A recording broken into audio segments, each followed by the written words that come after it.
नमस्कार दोस्तों, मैं विकास कुमार चौरसिया, आपका दोस्त, एक बार फिर आपके बीच में एक छोटी सी मोटिवेशनल स्टोरी लेकर के आया हूँ। ये कहानी है एक गांव में रहने वाले पिता और पुत्र की।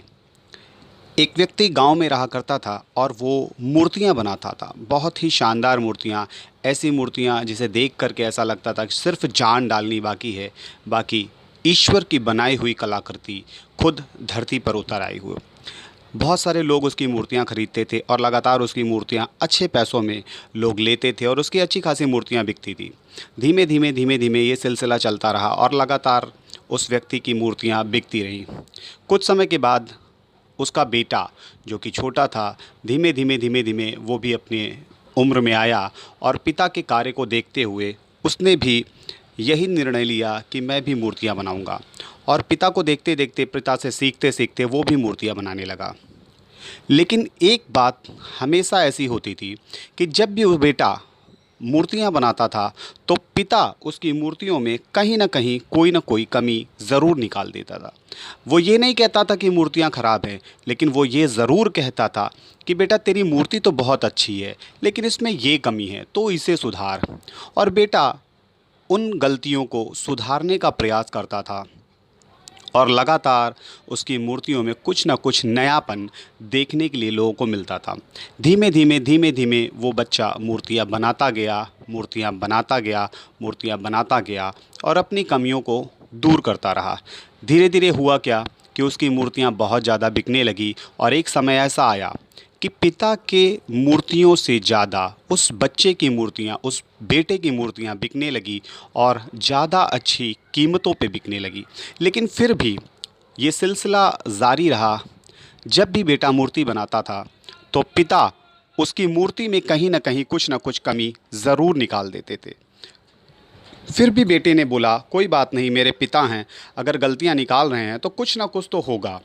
वो उन मूर्तियों की गलतियों को सुधारने की कोशिश करता था और निरंतर प्रयास करता था कि उसके पिता ने जो भी गलतियां बताई हों उस गलतियों को सुधारा जाए, और सुधारता था। लेकिन समय के साथ धीमे धीमे ऐसी स्थितियां बनती चली गई।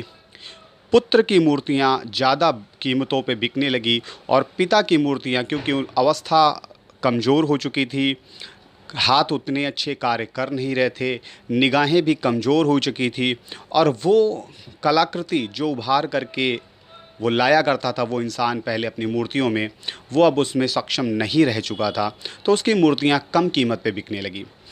ये चीज़ें देख करके पुत्र को ये लगा कि अब मैं पिता से भी ज़्यादा अच्छी मूर्तियाँ बनाने लगा हूँ। लेकिन फिर भी जब भी कभी बेटा मूर्ति बनाता था तो उसका पिता उसमें कहीं ना कोई कमी, कोई ना कोई नुक्स ज़रूर निकाल देता था। एक दिन पुत्र ने काफ़ी झुंझलाते हुए अपने पिता से बोला कि पिताजी ये क्या बात है भाई, आप तो उतनी अच्छी मूर्तियाँ बना नहीं पाते हो जितनी अच्छी मूर्तियाँ मैं बनाता हूँ। आपसे ज़्यादा कीमत पे मेरी मूर्तियाँ बिकती हैं। आपकी अगर 2 मूर्तियाँ बिकती हैं तो मेरी 10 मूर्तियाँ बिकती हैं। लगातार मेरी मूर्तियों की बाज़ार में मांग हो रही है, लोग मेरी सराहना कर रहे हैं, मेरी कला की सराहना कर रहे हैं, और आप हो कि हर बार मेरी मूर्तियों में गलती निकालते हो। नहीं सुननी मुझे आपकी कोई बात। आपसे बेहतर कारीगर, आपसे बेहतर मूर्तियाँ, आपसे बेहतर कलाकृति तो मैं खुद कर सकता हूँ, फिर मैं क्यों सुनूँ आपकी बातें। और ऐसा कुछ सोच करके पुत्र ने पिता की बातें अनसुनी करनी शुरू कर दी। जब भी पिता कुछ भी बोलता था तो उसे अनसुना कर देता था और अपने में रहता था। उसे लगने लगा था कि शायद अब वो एक ऐसा व्यक्ति बन चुका है जिसमें कोई कमी नहीं है और उसके जैसी मूर्तियाँ कोई नहीं बना सकता है। वो मूर्ति बनाने में दक्ष हो चुका है। और इसी चीज़ को लेकर के वो फिर लगातार कार्य करता रहा और धीरे धीरे उसने छोटी छोटी चीज़ों पे ध्यान देना बंद किया, क्योंकि उसके पिता ने उन छोटी छोटी चीज़ों पे ध्यान दिलाना बंद कर दिया था, उसकी कमियां गिनाना बंद कर दिया था। और हुआ कुछ ऐसा कि थोड़े समय के बाद उस बेटे की, उस लड़के की मूर्तियां बाज़ार में कम बिकने लगी, उसकी कीमत कम होने लगी, उसकी मांग कम होने लगी। एक दिन ये सारी चीज़ों को देखते हुए बेटा बहुत परेशान हुआ और परेशान होने के बाद थक हार के अपने घर पे पहुंचा और मायूस होकर के बैठा था। तब उससे पिता ने पूछा कि क्या बात है बेटा, तू बहुत मायूस दिख रहा है, तू तो इतना बढ़िया कलाकार है, तेरे जैसा कलाकार तो कोई है ही नहीं, तू तो दक्ष हो चुका है मूर्तियाँ बनाने में, तब फिर तू इतना उदास होकर के क्यों, इतना निराश होकर के क्यों बैठा है। तब पुत्र ने बोला कि पिताजी, जो मूर्तियाँ मैं पहले बनाया करता था और जितनी मेरी मांग हुआ करती थी, अब वो चीज़ें नहीं होती, मुझे खुद नहीं समझ में आ रहा आखिर ये क्यों हो रहा है। पिता ने बोला, बेटा तुझे नहीं मालूम, लेकिन मुझे ये बहुत अच्छी तरह से मालूम है कि तेरी मूर्तियों की डिमांड, तेरी मूर्तियों की मांग कम क्यों हो रही है। उसने तुरंत बोला कि ठीक है पिताजी, अगर आपको मालूम है तो आप बताइए।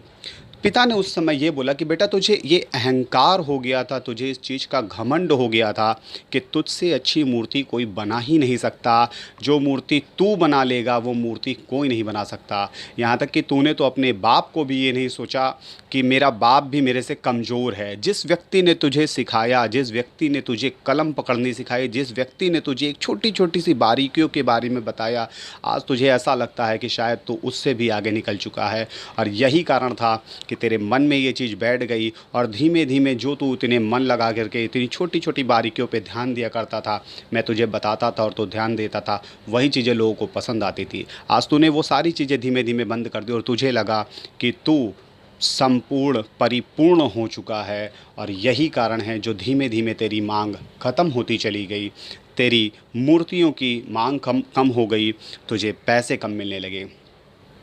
बेटे ने कहा कि पिताजी, अगर आपको पहले से ये चीज़ें मालूम थी तो आपने मुझे क्यों नहीं बताया। तो पिता ने बिल्कुल साफ लफ्ज़ों में ये चीज़ कही कि बेटा, मैंने तो तुझे हमेशा बताया, कभी ऐसा नहीं हुआ कि मैंने तुझे आगाह नहीं किया। मैंने तेरी हर छोटी छोटी कमी पे तुझे टोका, लेकिन तुझे ही ऐसा लगा कि शायद तू बहुत आगे निकल चुका है और यही तेरी वो गलती थी जो तूने ये सोचा। तो दोस्तों, इस स्टोरी का मोरल सिर्फ इतना है कि कभी भी कोई भी काम करिए तो हमेशा आगे बढ़ने की सोचिए। कभी ये मत सोचिए कि एक पायदान पे पहुंचने के बाद आपकी मंजिल ख़त्म हो गई। नहीं दोस्तों, सफलता की मंजिल कभी ख़त्म हो ही नहीं सकती। अगर आप निरंतर प्रयास करेंगे तो आपको निरंतर सफलता मिलेगी। नित नए आयाम को आप छू सकते हैं। सफलता की उन गगनचुंबी ऊंचाइयों को आप छू सकते हैं जो शायद आपने कभी सोचा ही नहीं